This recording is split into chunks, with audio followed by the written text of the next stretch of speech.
Hi, I'm Chris with Carnival Cruise Line, and this is episode 245 of Yakety-Yak, straight from the Yak's mouth. John Heald, Carnival Cruise Line's brand ambassador, posts on his Facebook page where you can ask him questions. He answers the questions. We read the questions and the answers and take the cool, the funny, the lies, the myths, and we put them here for you. So on today's episode, we're talking about follow-up question for the doorstops with a mobility scooter. The vegan menu in the dining room is not vegan. The World Works Here show. Why don't people hold their own country's flags? I'm cruising out of Rome. Can my 18-year-old drink on the ship? And topless sex on the all-adult cruises? And this is straight from the Yak's mouth.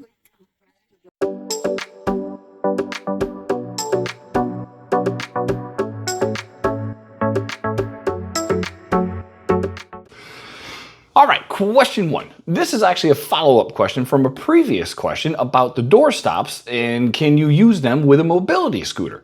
John had shared on a previous post that they were no longer allowing passengers to use these and they would not actually provide them to the passengers with mobility scooters so they can keep the door open. We wanted to clarify, him to clarify, because we saw them recently getting off the boat where all the doors had the door stops in there and wanted to know why. Another poster commented, Eric from North Shore Travelers, that his mom uses a scooter and the doorstop helps her to get in and out of the cabin, so it looks like they're going to need to purchase one from Amazon. John said they don't provide them and asked that people are very careful if they bring them themselves. He said it was causing injuries and they saw people who removed the door stops too quickly and not carefully have trapped their fingers in the door or it slams on their foot. So I'm sure somebody probably sued Carnival because they pulled it out and crushed their fingers, and it can happen. So he said you can use them. Carnival will not provide them, but please be careful when you're pulling it out so you don't accidentally slam your fingers in the door.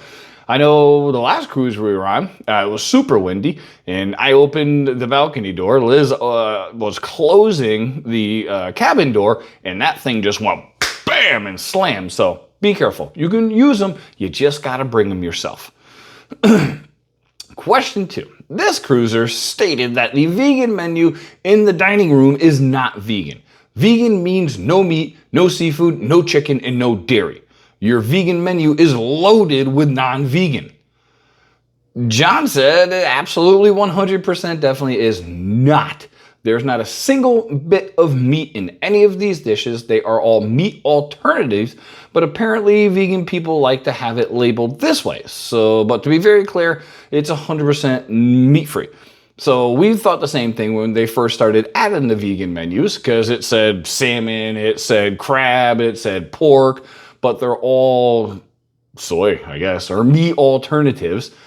So this vegan was very confused at the way they worded it, but apparently they want it that way. So Liz tried a vegan mozzarella stick once, and I repeat, once. She ain't getting them again. They were not good.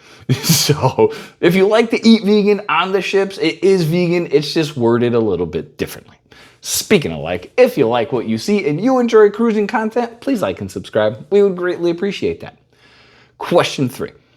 This cruiser asked, when the ship puts on the World Works Here, why don't they have an employee who are actually from that country carrying that country's flag? Great show if you haven't seen it, by the way. John said it's all about crew rotation and who is working and who is not, and it's not always possible to pull crew members away from areas that's going to affect the guests, so others have to hold the flag.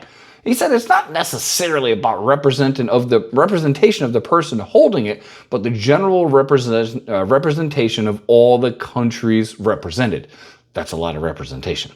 So yeah, they're not necessarily a person from that country, but that country is on the ship. This cruiser is going on a cruise out of Rome, and they want to know if 18-year-olds will be able to drink on the ship like they are in Europe. They looked all over Carnival's website and they couldn't find it. John said no, they will not. He appreciated them asking, but the U.S. rules and regulations continue to apply on their ships, which includes the drinking age.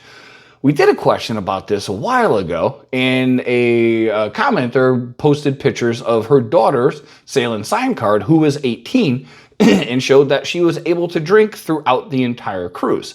So I don't know what the actual answer is. Google said, same thing John said, but if you've ever been on a European cruise and you notice that people under 18 were drinking, just post it here so we can kind of put it in the comments so we can clarify. Appreciate that.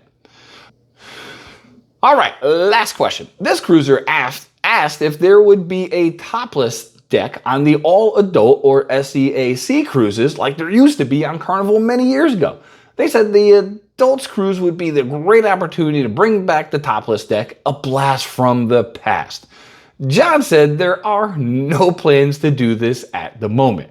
I remember when we went on our very first cruise, I want to say it was deck 14 on the Destiny, but it was all canvassed off. It had like a little protecting screen, and there's a staircase going up there, and a big sign says topless deck, adults only. We were adults, so of course we had to go up there. At that time, there was nobody there, but I don't know. That's probably the best place to do it. It's all adults on the cruise anyway. So that's been episode 245 of Yakety-Yak, straight from the Yak's mouth. Thanks for watching. Please take care.